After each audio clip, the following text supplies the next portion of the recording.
segunda e última parte de Dreamland.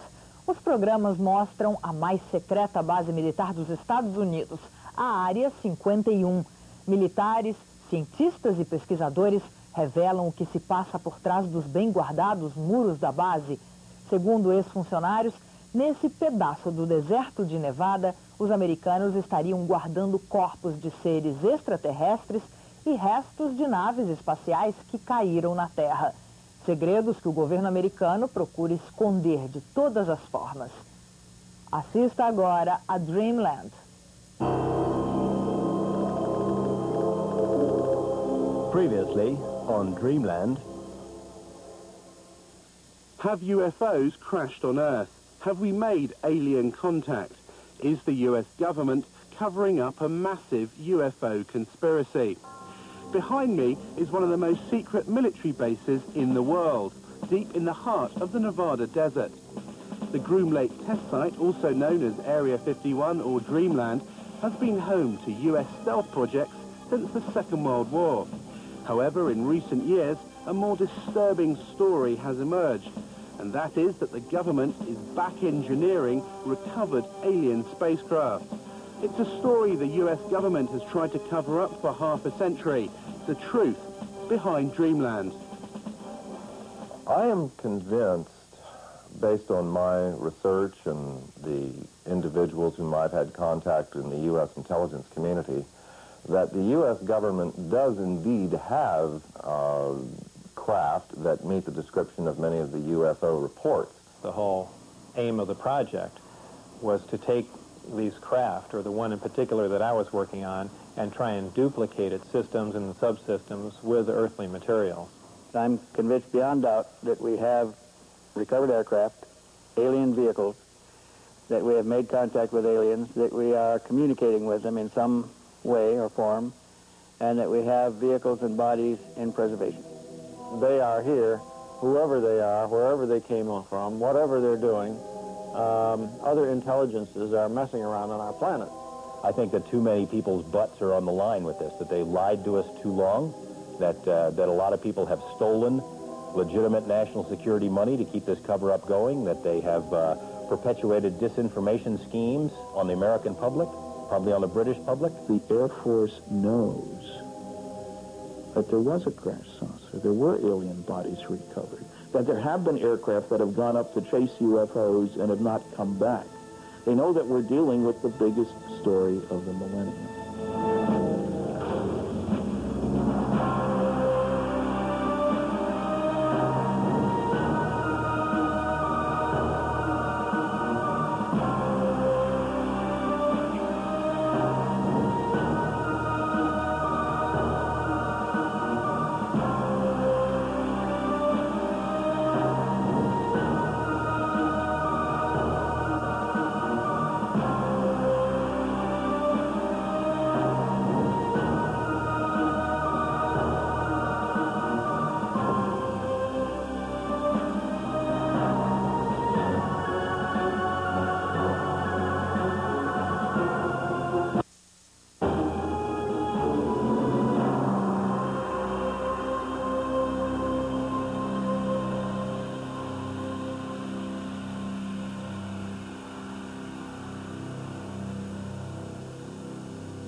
Based on the evidence of former workers and the unexplainable lights in the sky, there is little doubt that Area 51, seen here in the distance, does house flying craft that are literally out of this world. If recovered alien spacecraft and bodies have been taken to this remote location since the 1950s, could a secret of this size be kept under wraps for so long? And if so, who's keeping it? We're dealing with a cosmic Watergate. That means that some few people within the governments of the United States, Canada, Britain, and undoubtedly other countries have known since July 1947, when at least 2 crashed flying saucers and several alien bodies were recovered in New Mexico, that indeed some UFOs are extraterrestrial spacecraft. Since Project Blue Book closed down in 1969, there was no official interest in this subject. That seemed, to say the least, a trifle strange when documents that have come out under the Freedom of Information Act in America show the contrary, show that organizations like the CIA and the NSA are actually very heavily involved in UFO research. There's a relatively small number of people within the intelligence, military intelligence and scientific and technical intelligence community who are aware of what's going on, and an even smaller group who are actually organizing top secret research into this phenomenon. Whenever we'd have a crash, the staff people would tell the public information officer, use story number 38 in the book, and he would release details according to a standard release procedure for that kind of a story. And they never told the truth, because that was always classified information. The government is fighting tooth and nail. It will not reveal any kind of information about that base, and as a result, workers, people who helped win the Cold War, who dedicated their lives to these secret programs, who kept their mouths shut for all these years, are dying because of exposure to toxic materials that the government refuses to acknowledge exist out there, because they refuse to acknowledge the base itself. If it is already explained, there's nothing exciting, why can't people talk about it? Presenting Cosmic Journey. One of the most revealing glimpses of just what the Pentagon knew about the existence of crash saucers and alien contact came in 1989 with the development of a top-secret project codenamed Cosmic Journey. Cosmic Journey is a new experience in live entertainment, a new concept and a new dimension. This is something that no one should miss, and I guarantee you that millions and millions of people throughout the world will remember this for the rest of their life. Its aim was to display to the public, by way of a traveling exhibition, the crashed craft and preserved alien bodies that the government had in its possession. The Pentagon enlisted the help of Bob Exler, a NASA mission specialist in robotics, who was also a respected UFO researcher. At a series of meetings in Washington in 1989, military officials set out their plans to Exler. They were devising a variety of kiosks to show the history of the UFO sightings, UFOs associated with the space program, and of course aliens associated commonly with the abduction phenomenon.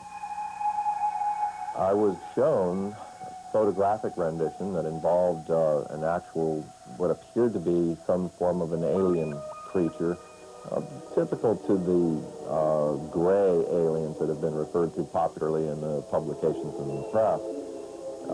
The creature was encased in sort of a glass coffin-like structure that was being preserved with a lot of apparatus, tanks and so forth, probably some form of a cryogenic tank to preserve the body from decay. As part of his indoctrination program, Exler was flown out to an offshore NORAD tracking facility. Traveling in unmarked black helicopters, they headed out 20 miles off the coast of Florida, landing on what looked like an oil rig. As we got into this facility, we descended to an area that I would describe as sort of a mezzanine area, looking out over a control room. This was obviously a NORAD tracking facility. There was a huge screen. It represented an area of the southeast quadrant of the United States. Then there were a series of lights that were floating along sort of like the top of this grid area. There were 5 of them in all. They're labeled, by the way, on the screen as ASCs, and I heard someone make reference to alternative spacecraft. The craft went down into this grid, into this vortex area, and then dispersed. And no one seemed to be concerned at all. Presenting Cosmic Journey, an experiential entertainment concept of Kenneth Feld Productions. I've not since been contacted by anyone associated with the Cosmic Journey There have been, since the publication of the book revealing the project itself, there have been a number of plausible denials by members associated with the project, and of course categorical denials on anything related to the more intrinsic alien issues. The only official UFO investigation that the United States will admit to was Project Blue Book. It was set up by President Truman in 1952 after a rash of UFO sightings over sensitive military areas. Was it a genuine attempt to investigate UFOs, or just a smokescreen to keep an increasingly anxious Congress and public at bay? The public was told everything's under control. Sign, grudge. Blue Book, that is the organization that's doing the UFO thing. We have access to the finest scientists. There was a whole bunch of malarkey that went along with that. It was set up as a public information office to answer the questions on the UFO phenomena for the public. And their case information, their files, were sent down from upstairs, from where my office was, where my desk was. Usually cases that could be explained away, and those were used as sample cases in dealing with the public. Anything classified above confidential stayed upstairs and even went higher and never came into the purview of Blue Book at all. I don't think it was a genuine investigation in that the really sensitive reports were filtered out by a more important group than Project Blue Book. We have obtained copies of Project Blue Book documents. There are literally hundreds of reports of UFO sightings and eyewitness accounts from both civilians and military personnel, many that were unexplainable. Project Blue Book is still some 40 years later the most important body of evidence admitted by the US authorities that we have made contact with extraterrestrials. The investigation was closed down suddenly in 1969. No reason was given. Blue Book was the cover organization. That's the one you heard about. That's the only one ever mentioned. And as recently as last year, an Air Force letter to a senator said Blue Book was it, and when we closed it, we got out of the business.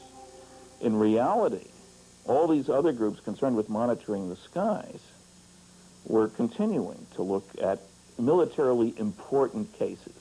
A light in the sky means nothing. But if one goes buzzing down the runway at a strategic air command base where nuclear weapons are stored, which has happened, and we've got some records on that, that's of concern. We can say that the recent sightings are in no way connected with any secret development by any agency of the United States.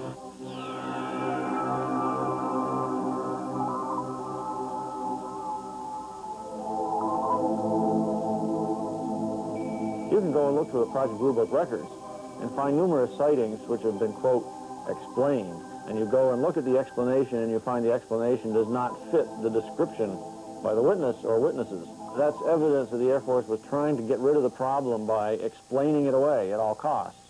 The evidence seems to suggest that the United States government is still investigating UFOs. The question is, who's in charge? Both the NSA, FBI and the CIA deny any responsibility. Because all information regarding extraterrestrials is handled as SCI, sensitive compartmentalized information, even the President of the United States in the White House behind me may not know the whole story. Who's in charge? Is it the President? Is it the Air Force? I'm convinced that we still have an analog with Majestic 12. A group of outstanding people, intelligence community primarily, and some technological people are running the show. Presidents come and go. The intelligence agencies go on forever. To the best of my knowledge, there is no official UFO investigation unit operated by the United States government. However, unofficially, the records show that the Defense Intelligence Agency, through its Defense Attaché system, has a remit to report on UFO incidents worldwide, and that's easily provable, despite the fact that the DIA maintains they have no interest at all in the subject. I tried during my 3-year tour of duty to establish contact with an opposite number in the United States. I made repeated attempts to do that, but consistently drew a blank. I was told that since Project Blue Book closed down in 1969, there was no official interest in this subject.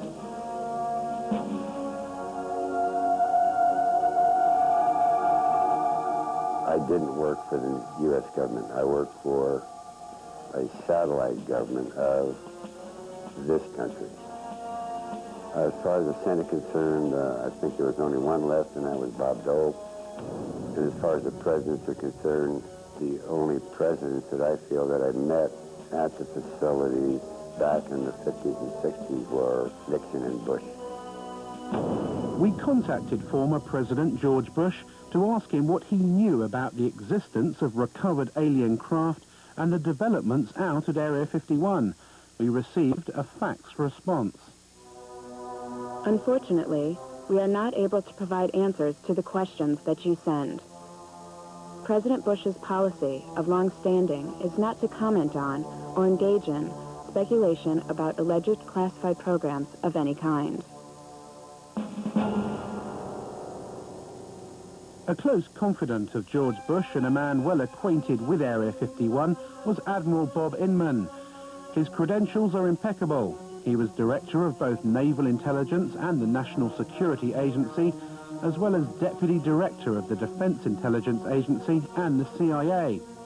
In a telephone conversation with Bob Exler in 1989, he referred to recovered vehicles becoming available for research.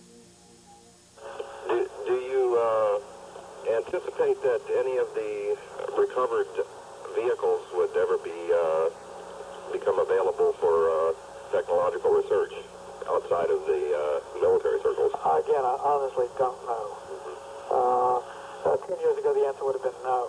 Yeah. Whether as time has evolved, they're beginning to become more open on it, is a possibility. He knew from an official standpoint that these vehicles, these objects existed, that they were in U.S. military custody, and that there were scientific projects associated with those.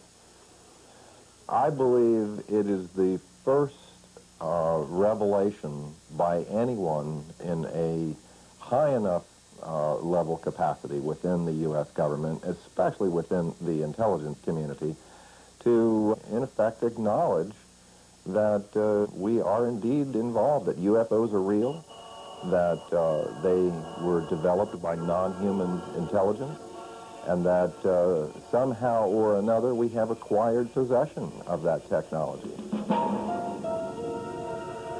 Inman does not say much. There is no reference, there's no mention of UFOs, spacecraft, anything like that. The conversation centers on recovered vehicles, technology, and so forth. But Admiral Inman was aware of the subject matter, and we know from his executive assistant, Tom King, that there was to be no public discussion of these matters, the matters that had been discussed between Exler and Inman, because of national secrecy laws. We ask that you not quote him or use his name in any manner without his prior approval. Inman retired from government service in 1982 to become president of Science Applications International Corporation of San Diego. Interestingly, one of the company's primary areas of research is into gravitational propulsion systems, the same method of propulsion of flying discs that Bob Lazar worked on at Area 51. Jane's Defense Weekly, the popular military and defense publication, published an article about SAIC, and the postscript to the article that anyone who believes in the science of anti-gravity to be too arcane, too esoteric, even for the U.S. Air Force, should consider the electric propulsion study undertaken by SAIC for the Astronautics Laboratory, which is now part of the Phillips Lab. The study's primary objective was to outline physical methods to test theories of inductive coupling between electromagnetic and gravitational forces to determine the feasibility of such methods as they apply to space propulsion. and in simplified terms, an anti-gravity propulsion system. It remains for some the ultimate quantum leap. Well, it's possible, one, because I saw the equipment that would do it, and two, it is theory that would work. Gravity distorts time, and like I said, that's not a theory. We know that to be true. And if you're bending space and time along with it, when you wind back up in that place, you're there between the ticks of a clock.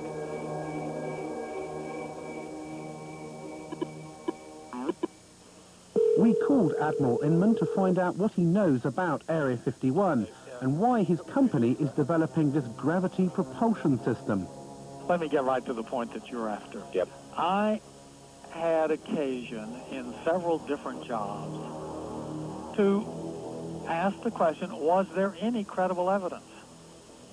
When I was the vice director at the Defense Intelligence Agency, the National Security Agency, the Central Intelligence Agency, I inquired at each of the three places at different times, do you have any credible evidence that would support the existence of UFO or, aliens? Yeah. And the answer was always no. Janes wrote an article in which it mentioned Science Applications International, and it referred to some of the development it was working on as the ultimate quantum leap, exotic, shall we say, gravity propulsion systems. What exactly are those, and what are they used for flying craft? I'm pausing because I want to make sure I don't overstate the case. Right. We're on a little sensitive ground here. There have been, over the years, I thought some of the early allegations of activity out in Nevada 15 years ago could well have been reflection of the prototype testing of some of the stealth vehicles. Some are clearly scientific phenomena. Some of it, again, will be something as simple as weather balloons that break loose, that get lost and go drifting. But there probably is some of it that is directly related to testing of late 20th century, early 21st century military technology related partly to reconnaissance in some cases and others to, attack aircraft.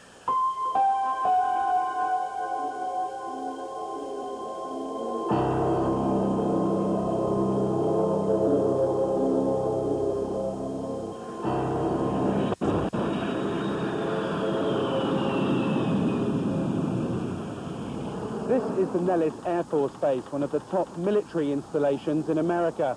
It's split into four main areas: the Tonopah and Nevada test sites, where America's top-secret nuclear tests take place, as well as the Nellis bombing range, where the latest jets and bombers are put through their paces.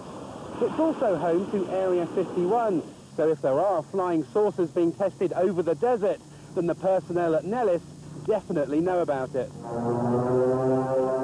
We were contacted by a former radar operator at Nellis, who confirmed that she had witnessed a classified flying disc test out in the test range. She left the Air Force in 1985 and is too frightened to reveal her true identity. The flying disc test took place at night in the desert a few miles from the base. I was at that moment standing on the deck of the radar van. It was nighttime, and I was looking up in the sky because there were saucers up there. There were 10 to 15 saucers, and they were glowing orange on the bottom. The one that was closest to me, I could see in pretty good detail. I was standing with a group of people of whom I did not know any of them, and they did not appear to know each other. So it seemed like we were all very isolated. No one was talking to anyone. It was very frightening because what I was seeing was definitely something that was very highly classified, and there was a couple of people talking inside the radar van who I assumed were officers, but no one was wearing any rank insignia and no one was wearing any name tags. The maneuvers that they executed were very sophisticated, so my guess is that they were being piloted by aliens who knew exactly what maneuvers they could do.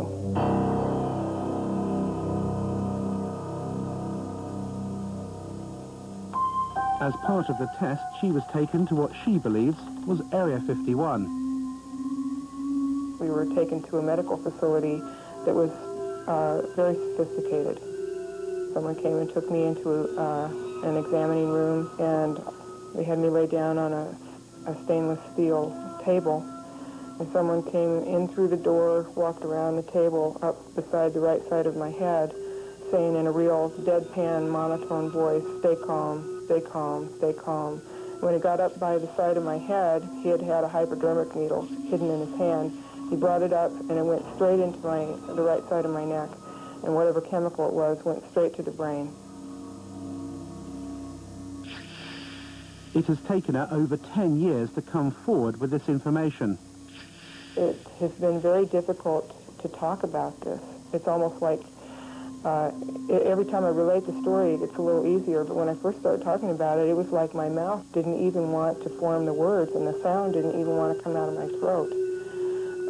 So I can only guess from that there was a very strong suggestion given to me not to talk about this, not to remember it, and if I did remember it, not to ever talk about it to anyone.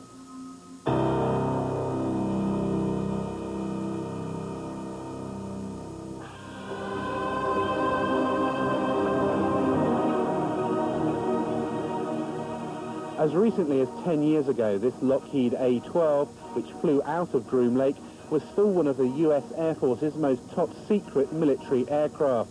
If you'd seen it in the skies at night, you may be forgiven for thinking you'd just seen a UFO. So how many of the hundreds of thousands of UFO sightings every year are nothing more than military aircraft? And is the great secret of Groom Lake just the 21st century descendant of this airplane?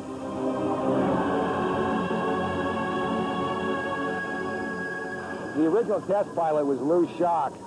The first time he saw it, I mean, he rubbed his eyes, he turned around, walked back out of the production hangar at Lockheed and walked back in because he did not believe his eyes.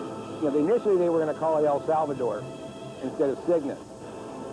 For the simple reason, in Spanish, that means the Savior or Jesus Christ. Like everybody who saw the airplane could not believe what they were seeing. It was a Buck Rogers airplane. This airplane was built, designed almost 40 years ago.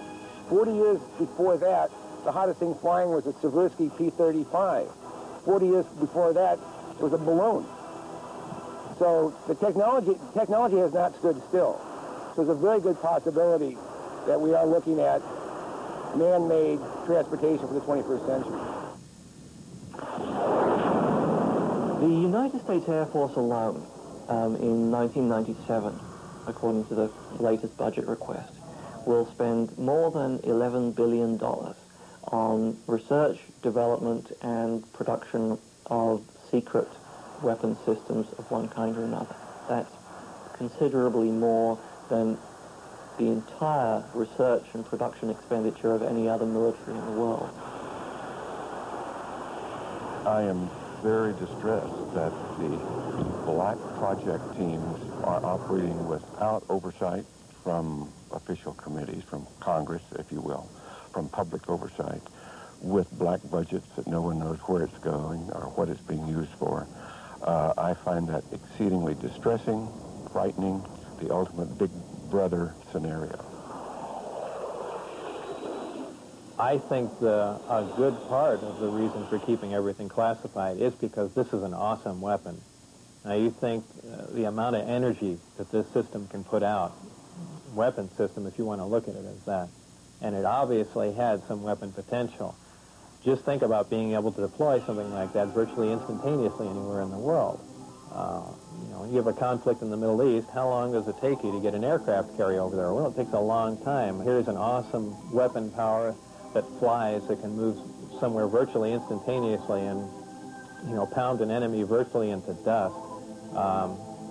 Yeah, that's something to keep awfully secret at any price, because that's something you can almost conquer the entire planet with. I'm convinced that human beings are building disc-shaped craft. In fact, it was reported that by 1960, the U.S. military had already developed a disc that could operate silently. Man-made flying saucers are indeed real. This is the Avrocar, which was launched in total secrecy in 1955, less than 10 years after alien saucers were allegedly recovered from Roswell, New Mexico. A CIA memorandum in 1955 stated that the Avrocar was based on research developed by German scientists in World War II. We have obtained the only film ever taken of the first top-secret test flights in Canada in 1960. Why was the military test-flying saucer-shaped flying craft in the 1950s, when Project Blue Book denied they existed? Was it a cover to hide the real alien saucers being tested out at Area 51? Like Project Blue Book, the Avrocar was scrapped suddenly in the late 60s after millions of dollars were spent. No reason was given. More recently, the Lockheed Skunk Works in Palmdale, California, unveiled Project Dark Star, an unmanned aerial reconnaissance vehicle. Seen in hangars or in the skies, it is a UFO. I think it's time that you get a look at the newest star in the world of airborne reconnaissance. Ladies and gentlemen, I present Dark Star.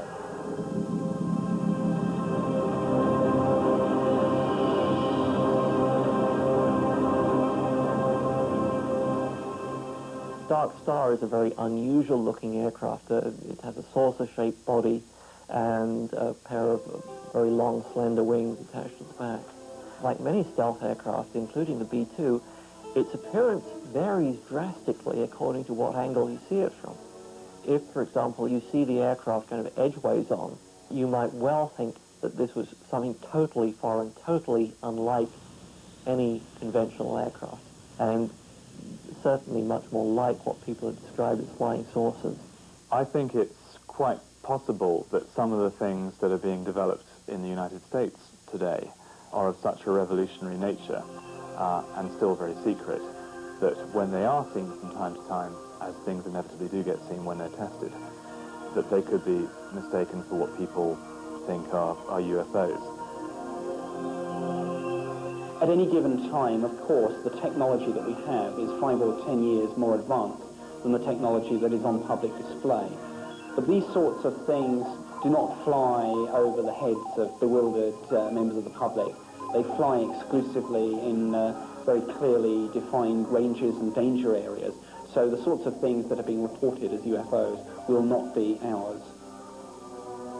In September of 1947, the Air Force wrote to J. Edgar Hoover a letter saying we checked all of our research projects, etc. You know, this would be not just the Air Force, but the Navy and the Army, everybody. And we have nothing that could create these flying disc sightings. A big UFO convention came to an end in Las Vegas last night, and afterwards, naturally, some of the members went out in the desert to search for UFOs. A news crew went along, too, and sure enough, it wasn't long before a mysterious, unidentified object appeared. Not too surprising, somewhere up there, you see it, because this patch of desert is right near a military test site. This looked like no aircraft lights that any of these folks had ever seen.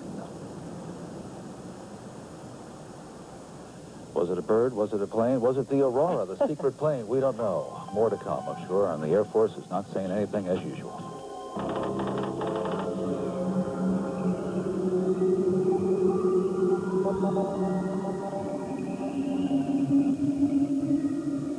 If UFOs are man-made craft, how do you explain the tens of thousands of cases of reported alien abductions every year? In 1975, 7 loggers were heading home after a day in the forest to Sholo, Arizona, and came across a bright light in the trees in the distance. Driving closer, they could clearly make out the shape of a flying saucer, which was lighting up the forest around them. Mike Rogers and Travis Walton were in the truck. Stop, Mike! Stop! It had lighted spots on it and was basically metallic, had a metallic framework. My first feeling was that it looked rather beautiful, but at that time it wasn't making any noise and it wasn't moving. It was just quietly perched there in the air. Travis! Travis! You son of a bitch! The hell are you doing? Oh, my God! when it started to move, the sound got real powerful. And I jumped for cover, and I got down behind this log, and the guys were yelling, "Get away from there," and they were swearing and everything, and I was getting, you know, pretty scared myself, and I made up my mind to make a run for it. And when I raised up, wham, something hit me. A beam of energy, a bolt of lightning, but it wasn't like lightning. It was like straight-sided, like a deliberate beam of energy, but it was so powerful it created like an explosion that lifted him off his feet and blew him backwards. And here's Travis flying back through the air. He landed some distance from where he'd been standing and landed flat on his back. And as he's going through the air, his arms outstretched, he looked lifeless at the time, like the concussion of it had already killed him or knocked him out or something.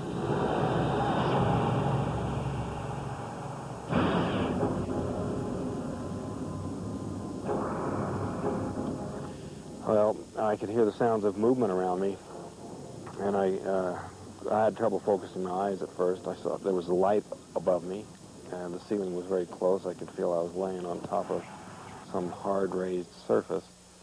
But when I finally got where I could focus my eyes, and I saw these creatures standing over me, I just flipped out. I just instantly became hysterical. I started screaming. I was definitely not in a hospital.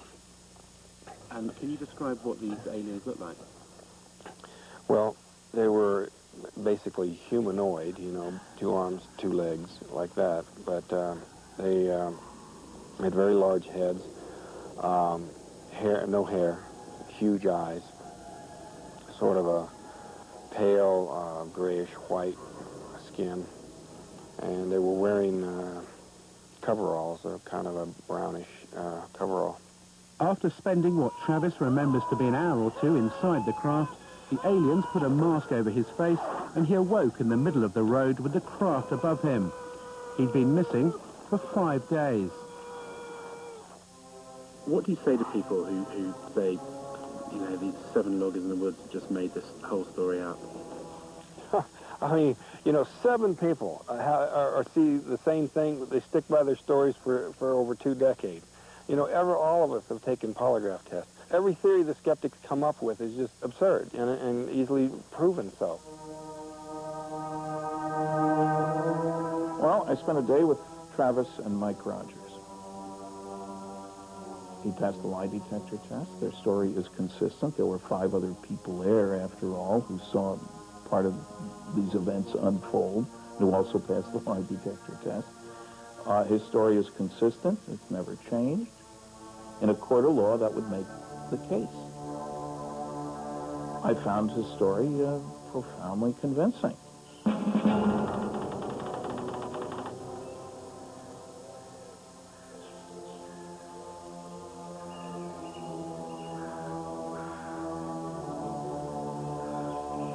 This is the Saratov Air Base, 200 miles outside Moscow. Behind these barbed wire fences is the Russian equivalent to Area 51. If you thought only the US government had flying disc technology, then you'd be wrong. The Russians have been working on a secret project, codenamed Taryelka, since the Second World War. Security here is unprecedented, and this perimeter fence is as close as we've been able to get to the base. We did secure some footage of the flying disc in the hangar.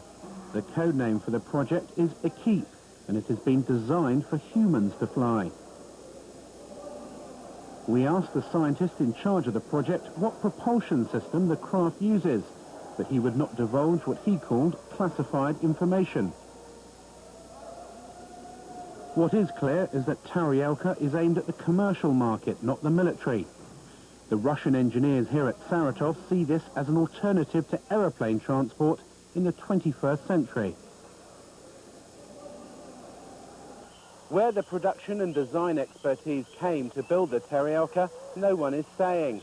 But surely it's more than just a coincidence that the base here at Saratov is so similar to Area 51, both in location and security.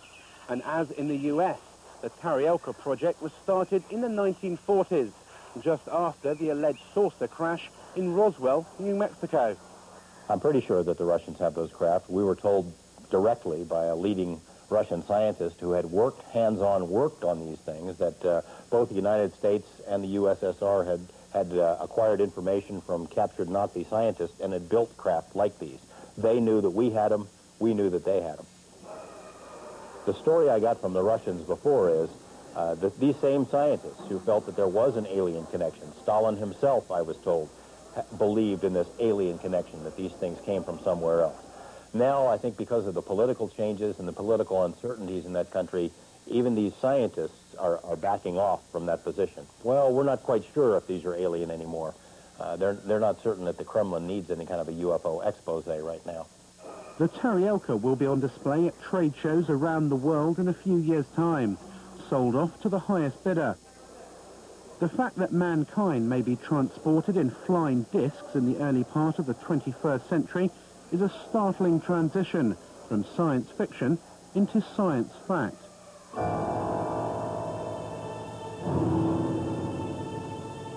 Have alien saucers crashed on Earth, and have we back-engineered these craft to develop our own 21st century flying discs?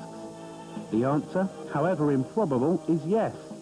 Area 51 does exist, and we have eyewitness accounts from at least 2 former workers at the base who confirm the existence of alien spacecraft. The truth seems to be out there, but will they ever admit it? It's likely to be a very long time before we discover what is actually being done out of Groom Lake now. If you look at the intelligence community particularly,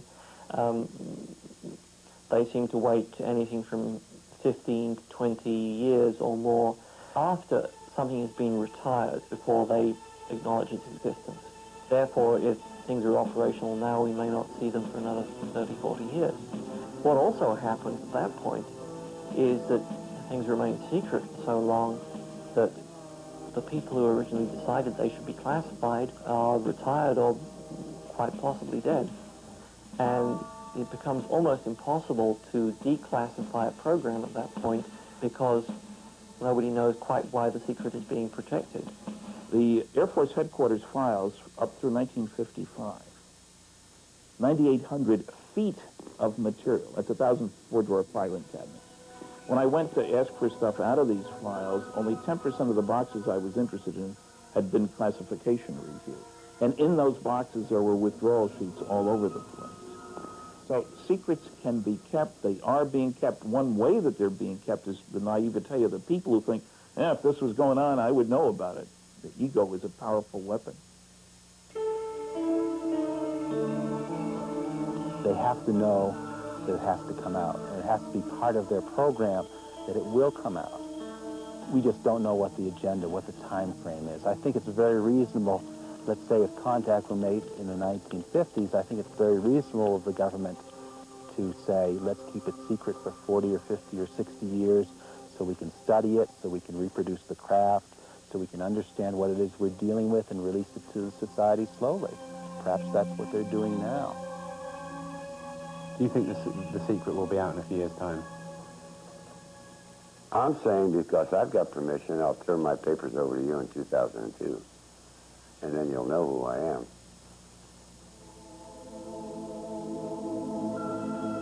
It's my impression that eventually there will be a weight of evidence so massive that our society will admit that they are here, and at which point the government will have to admit that they've known a lot more than they've said all along.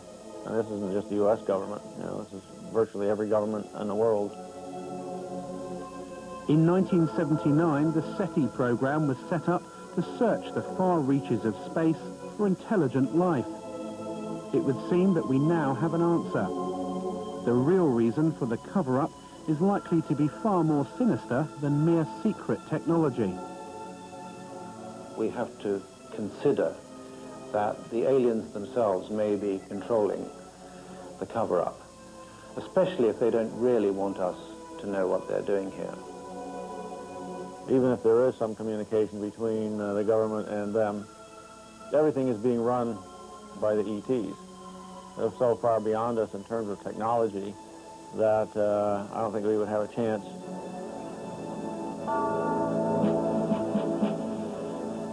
They, the officials in charge of this information, are going to look rather impotent were it known that there are extraterrestrials invading our airspace against whom we have inadequate defense.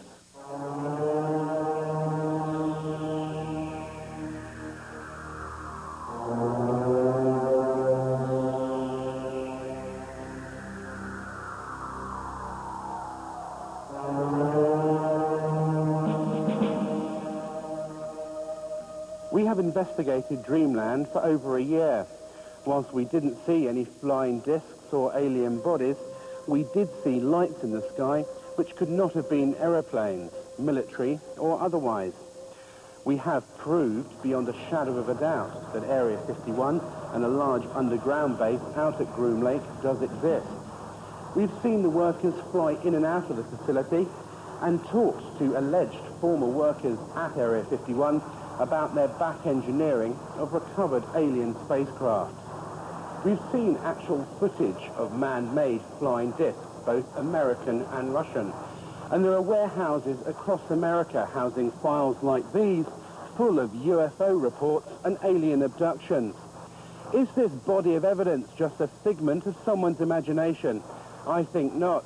As we move closer to millennium, mankind will have to face up to the startling reality that we may not be alone, and that a select group of US government officials have known about this for some time.